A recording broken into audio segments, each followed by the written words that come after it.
राज्यात होळीनंतर उष्णतेच्या लाटेचा इशारा हवामान विभागाने दिला होता। त्यातच आता मागील 2 ते 3 दिवसांपासून अवकाळी पावसाची शक्यता वर्तवण्यात आली आहे। तापमानाचा पारा 40शी पार पोहोचलाय। IMDने दिलेल्या माहितीनुसार आज 27 मार्च रोजी राज्यातील वातावरणात अधिक उष्णता जाणवणार असल्याचं म्हटलं होतं। त्यातच आता दक्षिण मध्य महाराष्ट्र आणि मराठवाड्यात अवकाळी पावसाची शक्यता वर्तवण्यात आलेली असून काही जिल्ह्यांमध्ये विजांच्या कडकडाटासह वादळ येण्याची शक्यता आहे। मुंबई, पुणे, लातूरसह अनेक ठिकाणी तापमानात वाढ झाली आहे। होळीनंतर राज्यातील काही जिल्ह्यांमध्ये अवकाळी पावसाने हजेरी लावली आणि वातावरणात मोठा बदल झाला। आता परत एकदा उष्णतेचा पारा चढताना दिसतोय। तर काही ठिकाणी तापमान हे 40 अंश सेल्सिअसच्या पुढे गेलेलं आहे, तर काही ठिकाणी अवकाळी पाऊस बरसत आहे। गेल्या काही दिवसांपासून वातावरणात सातत्याने बदल होताना दिसतायत।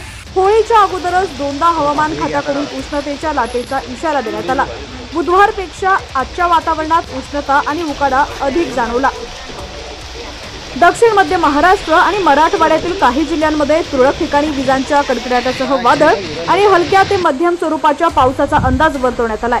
तर वारे ताशी 30 ते 40 किलोमीटर वेगाने वाहण्याची शक्यता वर्तवण्यात आली आहे। गेल्या काही दिवसांपासून मराठवाड्याला अवकाळी पावसाचा फटका बसताना दिसतोय। काही दिवसांपूर्वीच लातूरला अवकाळी पावसाने झोडपल्याचं बघायला मिळालं। रब्बी ज्वारी आणि गहू पिकाची काढणी करून मळणी केली नसल्यास मळणी केलेला माल उन्हात वाळून साठवणूक करावी असा सल्ला देण्यात आलेला आहे। दरम्यान राज्यातील तुमचा जिल्हा कोणता आणि तुमच्या जिल्ह्यात हवामानाची स्थिती कशी आहे कमेंट सेक्शन मध्ये नक्की कळवा आणि ही बातमी जास्तीत जास्त आपल्या शेतकरी वर्गापर्यंत शेअर करा, जेणेकरून या बातमीचा त्यांना देखील नक्कीच फायदा होईल। ही जर बातमी तुम्ही फेसबुक वरती पाहत असाल तर आमच्या फेसबुक पेजला HPN मराठी न्यूज या फेसबुक पेजला फॉलो करायला विसरू नका आणि हीच बातमी तुम्ही YouTube वरती पाहत असाल तर आमच्या HPN मराठी न्यूज या YouTube चॅनलला देखील नक्की सबस्क्राइब करा आणि बाजूला दिलेल्या बेल आयकॉन वरती प्रेस करा, जेणेकरून आमचे अपडेट्स लवकरात लवकर तुमच्यापर्यंत पोहोचतील।